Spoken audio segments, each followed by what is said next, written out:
When I spoke this morning, I thanked the legislature for what I really think was an extraordinary 2019 session that did a lot of good for the people of the state and certainly for the people of New York City. But then I said we had to focus on the clear and present danger we face and the Medicaid cuts.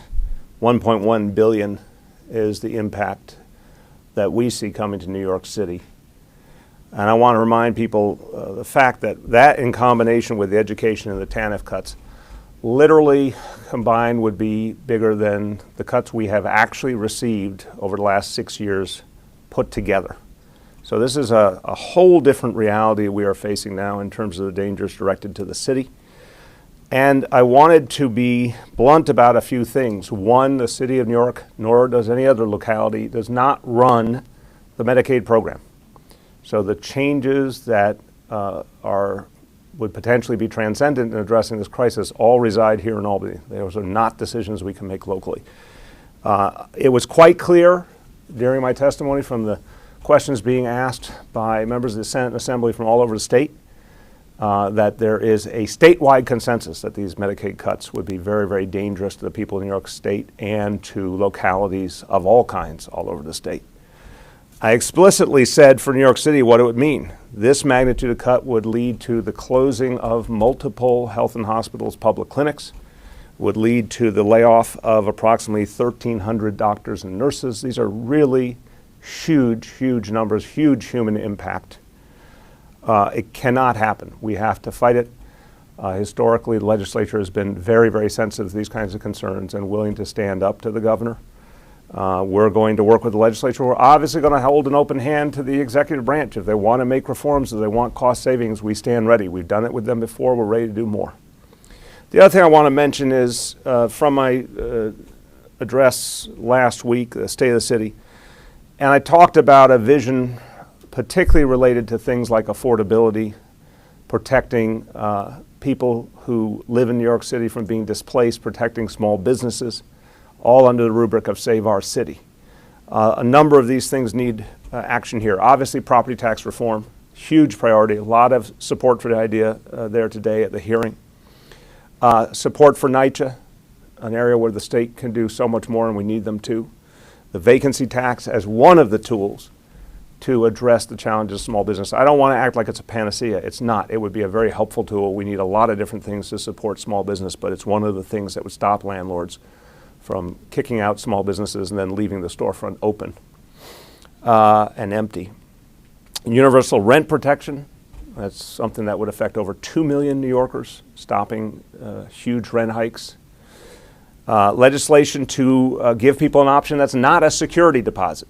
Again, that's an expense so many working New Yorkers cannot afford, or it ends up being something that takes away any chance they have of having any savings or any ability to do other things. There's an alternative to pay a small amount monthly. That could happen through legislation here in Albany. And finally, on homelessness, the Kruger-Hevesy Home Stability Support Act would make a huge, huge difference and would help us keep, I think our figure is 25,000 New Yorkers who might become homeless would instead keep them in affordable housing. So those are the priorities that we'll be focusing on here in Albany. With that, I want to open up to your questions. Zach. Mayor, have you gotten any assurances from either the Senate leadership or perhaps individual members that bail reform will be revisited as part of the budget? And what's your communication been like specifically with the Speaker on this, who I know is kind of standing firm? The Speaker and I have had very good conversations. The Police Commissioner Dermot Shea and I spoke with the Speaker last week at length. Good conversation, productive conversation. I've certainly spoken to the Majority Leader as well in detail and to a number of members. I never will characterize other people's views in a private conversation. I will tell you from my point of view, consistently productive conversations. Everyone's listening to each other. There is certainly an atmosphere of recognizing that we all share the same goal of continuing to see reform while protecting public safety. So I feel good about the conversations, honestly. I feel good about the conversations. It's only February. I think the kind of conversations that are happening now are the kind that yield a positive outcome in either April or June. Did you make the I'm going to be seeing the speaker later on. Yeah, and the majority leader. Go ahead. You talked a lot about judicial discretion in your testimony. What specifically would you like to see that doesn't create a system that we had before where judges had wide latitude to set Yes. bail? Can you talk more specifically about what Absolutely. you want to see? It's a very good question because it's not surprising that a lot of times these discussions get boiled down to sort of two extremes. You know, go back to a broken status quo or only accept a new reality the way it is without any potential for revision. I really want to emphasize, even the best pieces of legislation sometimes have unintended consequences that need to be assessed and acted on. So I do not want to go back to the past. It was a broken past. I have commended the legislature incessantly for addressing the injustice that used to pervade our criminal justice system. There was a lot of discrimination. There were too many people languishing in jail because they could not afford a small amount of bail. That was purely discriminatory. That was economic discrimination on top of everything else. We do not want to go back there. So a lot of what was achieved with the bail reform and discovery reform is absolutely right. We simply have to look at other pieces of the equation. And I have to say, judicial discretion, you could argue, I can comfortably argue, would have been a necessary change even if there had never been a bail reform law. And the example I gave today goes back to 2015, the killing of Officer Randolph Holder by someone who should have, in my view, never been out in our society to begin with. There was ample information that would have allowed a judge to hold him in, awaiting his next trial. But judges are only able to act primarily based on flight risk. And I think there's a flaw in our system. I think maybe 100 years ago, 200 years ago, flight risk was the only consideration. I think with the amount of weaponry that exists today and the amount of violence that exists today, there has to be some leavening. So judicial discretion with very clear checks and balances. For example, triggered by a certain number or type of previous offenses for which there were convictions, triggered by things like consistent pattern of not following judicial orders, parole, probation, things like that indicate a recklessness. I think that can be crafted to answer the very real concerns about avoiding discrimination and not taking a step backward, but give judges an additional tool that in, I think, a small number of cases, it's not by any means the majority of cases, it's a small number of cases, but it could protect the community against violence, and that's got to be the first consideration. Very quick follow-up for you. Yeah. You're essentially asking for there to be a little bit more pretrial detention. How does that affect your plan to close Rikers Island, which obviously depends heavily on shrinking that number lower and lower? Have you looked at what a tweak to the bail law would do with respect to that? It's a great question, and I would say, first of all, recognize the trajectory we're on. We're way ahead of any schedule we possibly could have imagined. So right now, there are half as many inmates in our correction system as the day I took office. And that's before the full impact of a number of these reforms has been felt. We are clearly well on the way to meeting the goals we needed to get off Rikers Island and then some. We built into the community-based jails enough redundancy to allow for variations. But I want to emphasize something that Bill Bratton first said. He said it very publicly. It's a few thousand people in New York City who are doing most of the violence, the real violence.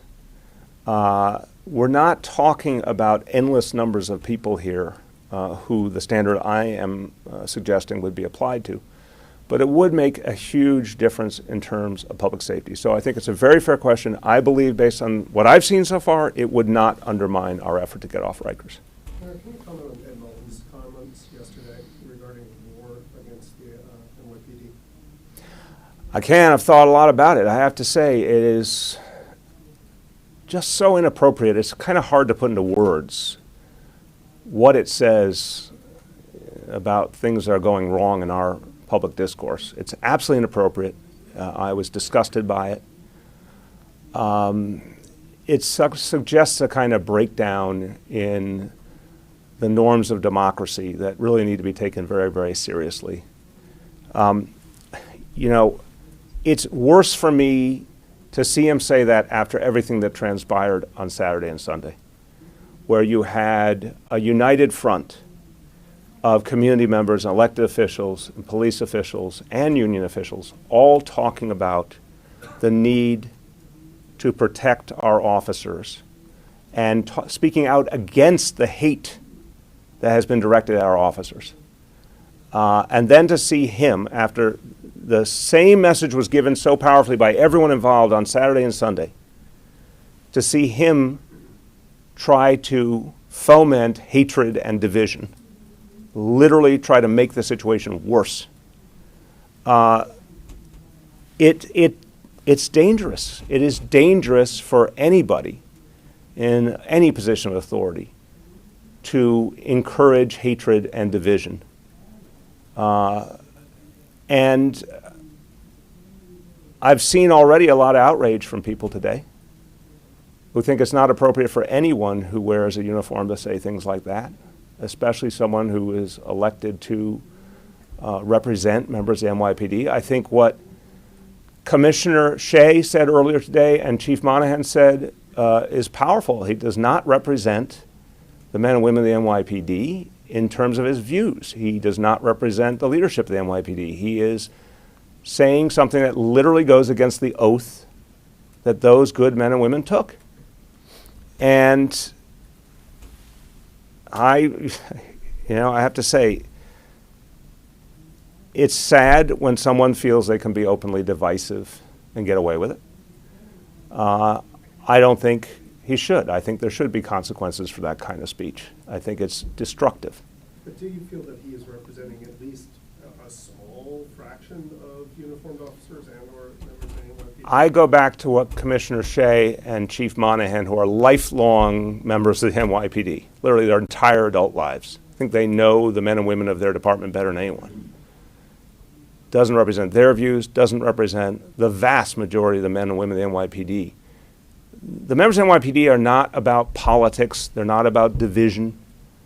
They took an oath for a reason. They made a decision to join the NYPD to help people. And if you look at the way they've responded to things like neighborhood policing, I mean, the proof's in the pudding here. Vast majority of members of the NYPD have energetically embraced a closer relationship with our neighborhoods and our communities. And they have produced. I always say when people are asking about hateful rhetoric versus what are people actually doing, look at what our officers have been doing. They have been consistently driving down crime. They have been actively engaged in communities. They've been voting with their feet and doing their jobs with real passion and energy. I think that speaks volumes.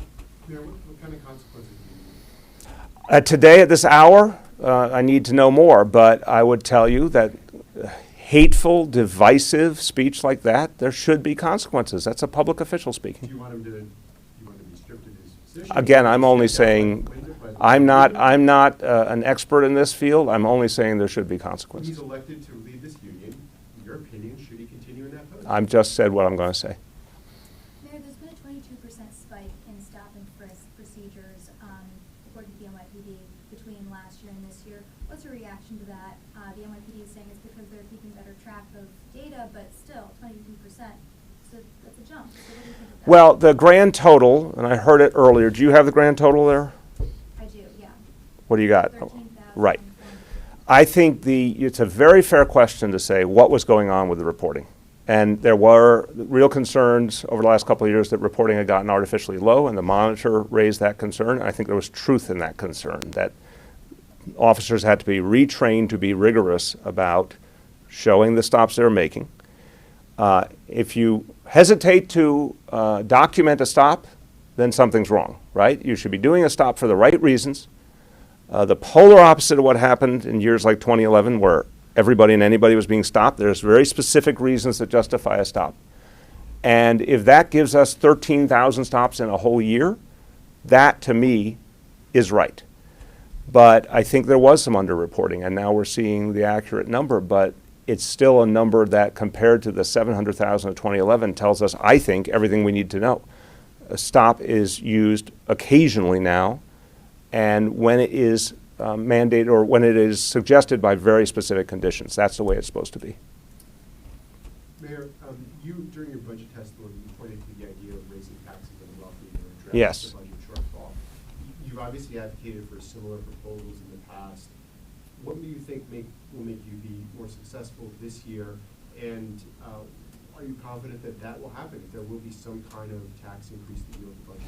Well, what makes me feel that the atmosphere has changed? One, the comments of Speaker Hastie early on in this session, talking about this as a very live option.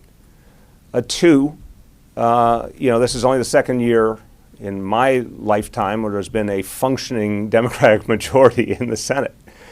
And I think that allows for all sorts of possibilities that were not true in the past, and we certainly saw that last year.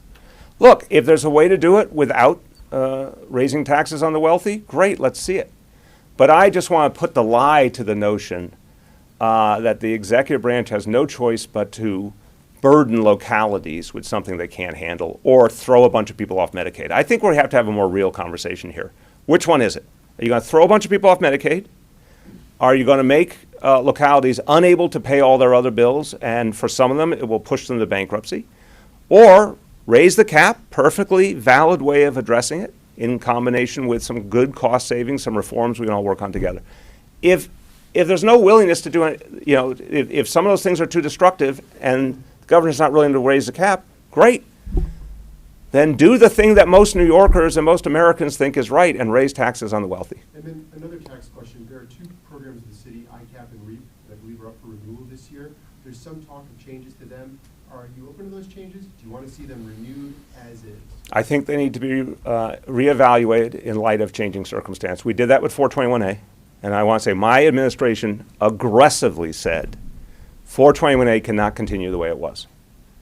We came up here and with a lot of good work in the legislature, made major improvements in 421A, so it yielded more affordable housing and stopped some of the giveaways for no reason.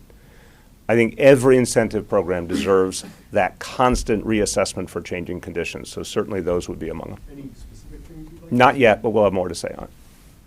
It seemed like you had a receptive audience when you were talking about the shift in Medicaid increases at the hearing today, but I'm wondering if you had subsequent conversations with the Speaker or the Majority Leader.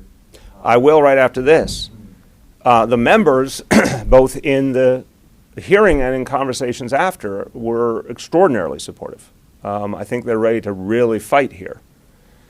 And again, I think the bipartisanship on this one and the fact it's a statewide reality is a powerful fact.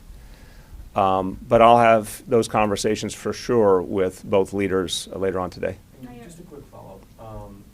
You talk a lot about what the city would cut if these, let's say the Right. worst case scenario happened. Can you elaborate on that? I mean, there's nothing, that money that you used to pay for this isn't coming out of some unique pot, right? Couldn't we find cuts elsewhere in the budget, or the budget usually increases by at least $1 billion between preliminary and adopted, so. Right. I understand why on the surface people think, oh, can't this be accommodated? The fact is no. Why have we had those budget increases? Labor costs, costs related to, for years, it was the increases were related to Sandy recovery. It's one of the big drivers. A whole host of unfunded mandates that we simply have to pay for. I mean, again, I believe in discovery reform. I believed in raise the age. I believe in bail reform. All of the costs associated, we had to foot all of that. There wasn't any assistance connected.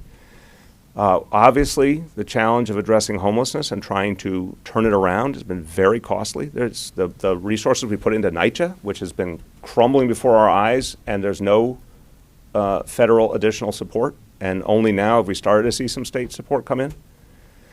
So, there's.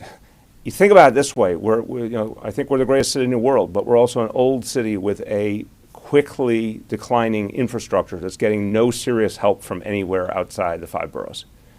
And so always costs are going to go up.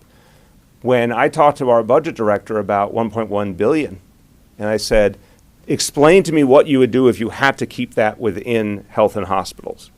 And she said that is such an impossibility in terms of the day-to-day functioning of our public health system for 1 million people.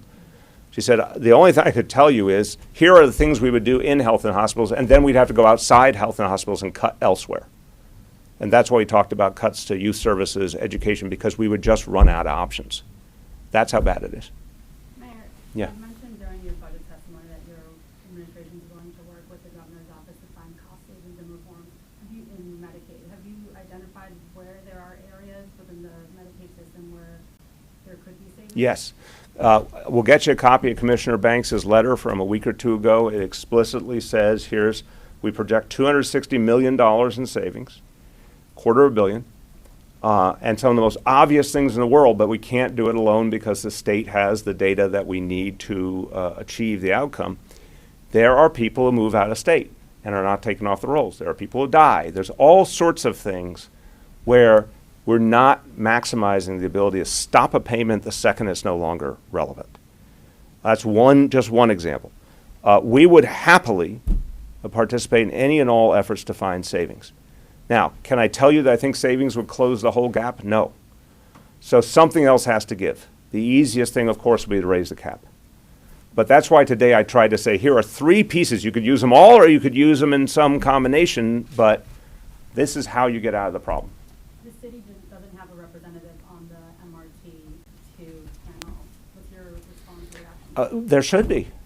Right now, I'd say put Mitch Katz, the head of Health and Hospitals, who's a nationally renowned reformer and expert in restructuring. Look what he's done at Health and Hospitals, turning that place around. Put on Steve Banks, who for 30 plus years has been an expert in social services, understands, as well as anyone in the state, how to find savings. We're ready to participate, but we have not been invited in yet. Have you met with the governor today? Are you planning? No, we reached out, and there was a schedule issue, but, stand ready to talk to them at any time. Couple more. Okay, you first. Your third MTA board appointment, what's the timeline for the fourth? Do you have someone in mind? Where are we there? Yes, I have someone in mind. We're still doing a little bit of extra work to confirm, hopefully a matter of days before that nomination. Who is it? I'm not going to tell you. Good try, Is though. it one person or? Is it like, does it sound like, how many syllables? Part of, I think, the back and forth between you and the governor's office, we're getting fairly wildly different estimates of what the Medicaid cost shift would mean to the city's budget next year. Can you just reiterate, where are you getting your numbers from? And the governor's saying you're interpreting the statute incorrectly. That's what we're hearing. So, as you know, I like to quote Ronald Reagan quite a bit, and he had the famous trust but verify. When we have dealt with state budgets and state laws now, my team for 6 years, and a lot of my team have tremendous Albany experience before that. When you see a scenario where something could be a bigger hit or a lesser hit, you don't naively say, oh, I'm sure they'll be very nice about this and very reasonable. You look at what it could be interpreted as and where it could go and assume the worst. But this is a very literal assumption of the worst. Our budget director, Melanie Hartzog, answered the question in front of everyone, which obviously the health officials struggled to do previously. It says, if you don't meet the goals, you pay the whole growth. That's what it says. So, and we're happy to go chapter and verse to show you that interpretation. But we're not fools in New York City. We see a setup a mile away, and it is a way for the state to try and put all those costs on localities, which they have merrily done many a time. I have seen more unfunded mandates in 6 years than I can shake a stick at. So we have to assume this is a game to try and shift costs onto localities rather than taking responsibility and dealing with the problem. 3 ways to deal with the problem. Honest ways of saving money and efficiencies. Take the cap off, which was artificial to begin with. The sky's not going to fall if you take that cap off. You want it. The self-imposed cap that the executive branch created around Medicaid growth. And recognize, again, if you enroll more and more people in that enrollment growth, check the facts, we'll get them to you. It's upstate and it's the suburbs for that enrollment growth. That's good. $15 minimum wage, that's good. But don't run away from reality. If that's what has happened, evolve, change the cap accordingly. And if you say we don't have enough money, I know where the money is. We do. There obviously is the capacity in the state. The governor was bragging as recently as last month about cutting taxes. So go raise taxes on the wealthiest New Yorkers so people can have health care. Back there? The 2% cap is something that the governor championed several years ago.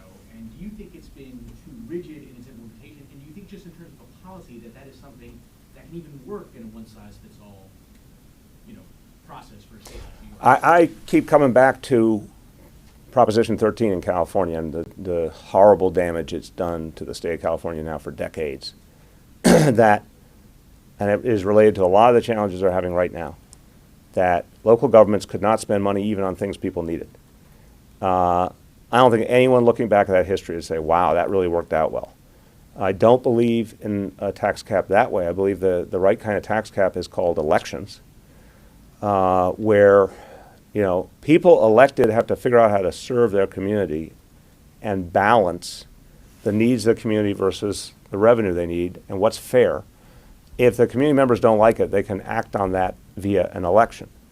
But what's happening is tax caps, we saw it in California, I'm sure it's starting to happen here too. They ultimately lead to a reduction in public service. It comes out of education often, and this is not a state that can afford to be less educated in the future in a more competitive world. It comes out of public safety, you name it. It's the wrong way to go.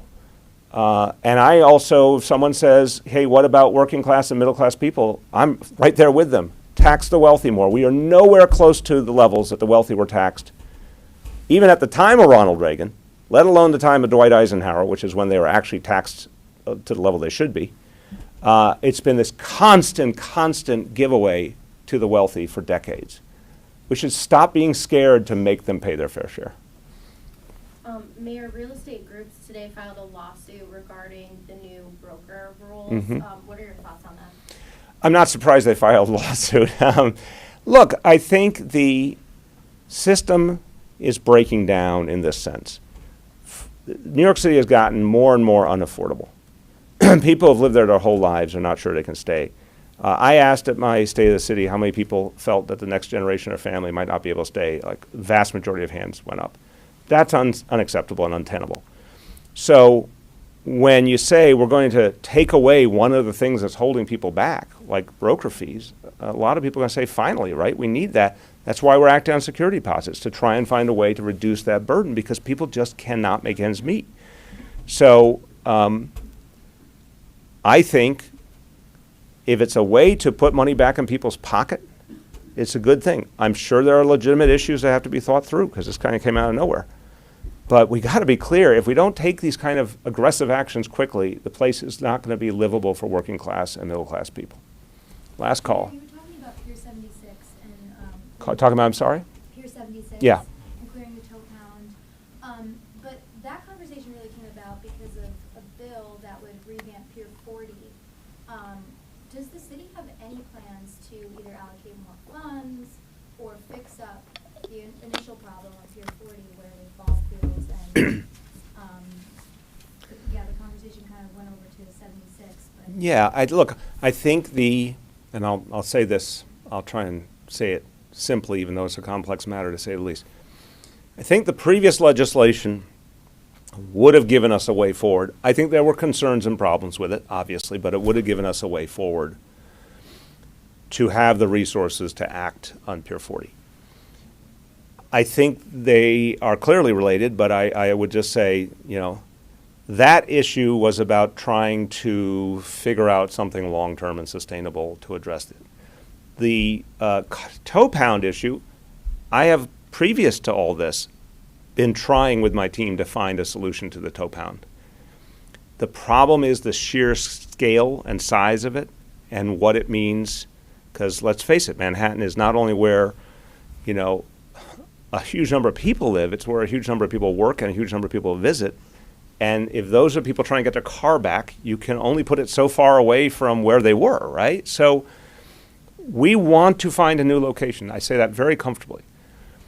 But putting a financial penalty on the city of New York for something that by our laws would require at least a year just for the land use process, and we don't even have the location yet, that is dangerous. That if that were applied to New York City or any other locality, that becomes a state taking. That becomes the state interfering with local government and the work we do in a very dangerous way. And we saw, remember when I can't remember, it was 2 years ago, I think, when the MTA tried to do that clever land use play to control land use in localities. A lot of it was their downtowns and things. People rebelled all over the state, just like they're doing on Medicaid. Democrats and Republicans, towns, cities, everyone rebelled. It is not the place of state government to reach in and interfere with our land use. So if the state says, hey, do you want to move the tow pound? Yes, we do. Help us. Well, we would gladly accept help in trying to figure out a location that would work. But then we have to go through a democratic process in that community to get it approved, and that cannot happen in a year. And penalizing us, telling us you either break your own law or we're going to take money out of your pocket, that's crazy. And I hope the legislature realizes how dangerous that is. Right, and the governor put it in his budget proposal, so I mean, what can happen here? I think the legislature, I want to say on this one, I am very hopeful the legislature will say that is a horrible precedent and they will take it right back out. It's a little technical, but I think. Oh, good luck with an answer from me, but go ahead.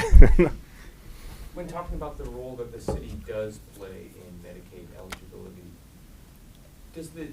do agencies determine that, or do you have, I believe you have a contract with someone that's like a state contract, and the contractors actually do this, it's not even the city itself. The fallacy, I think this is responsive. The fallacy is that there's like different standards of eligibility in different places. That's madness. It's a federally backed program. The state sets the standards, the rates, etc. No one who's ineligible can get Medicaid. And if you're eligible but you didn't know about it before, of course we're supposed to tell you about it. Again, we've been doing that, but the vast majority of growth is not in New York City in terms of enrollment. So this is a smokescreen. You are not being told the truth. We have simply been acting as an enrollment agent. And if they want to say we're going to make it harder for people to get Medicaid, and that's going to be the rule all over New York State, they have that right within the federal law, I guess. But so long as the standard is set for the whole state, we're supposed to follow that standard and receive anyone who's asking for Medicaid, and if they are eligible, give it to them. That's how it works. Last call. Any thoughts on New Hampshire primaries tomorrow night? Thoughts on where the field is? I thought the debate was really good. I mean, honestly, boy, have I watched too many of these, and participated in a few of them. This is, I thought it was the most substantive, most interesting, most meaningful debate. You know, I am a progressive, so I will simply say, if you look at the showing of the two leading progressives in Iowa, and if you look at where things stand at this moment in New Hampshire, it speaks volumes that the combined progressive vote is very strong. But you know, I also think it's fair to say this whole year is going to develop for a while. There's not going to be any panaceas here. For you, would it be fair to say it's down to Warren or Sanders for you in terms of the choice? I always avoid those kind of framing questions, as valid as they are. My answer is simply, when I'm ready to make an endorsement, I'll make an endorsement. Do you wish you were there? It's a fascinating, moving process. It really is. It is to see democracy playing out, see how much people care. It's something extraordinary. But I had my chance, and it wasn't my time. How did you feel about democracy playing out in Iowa last week? It did not. The people did. The people did their job. I mean, for anyone who's a political junkie, watching different gymnasiums filled with people is very moving and very encouraging. But then the madness set in. It was like, talk about slow motion train wreck. To see it playing out from it looks very quaint at first, and then it gets stranger and stranger and stranger with every passing hour. No, it's ridiculous. And I think the people did their job. I just wish the party had done its job. So should it not be first next time? Oh, I think it should be first. I think they need to think about what's the best format, though. Thanks, everyone.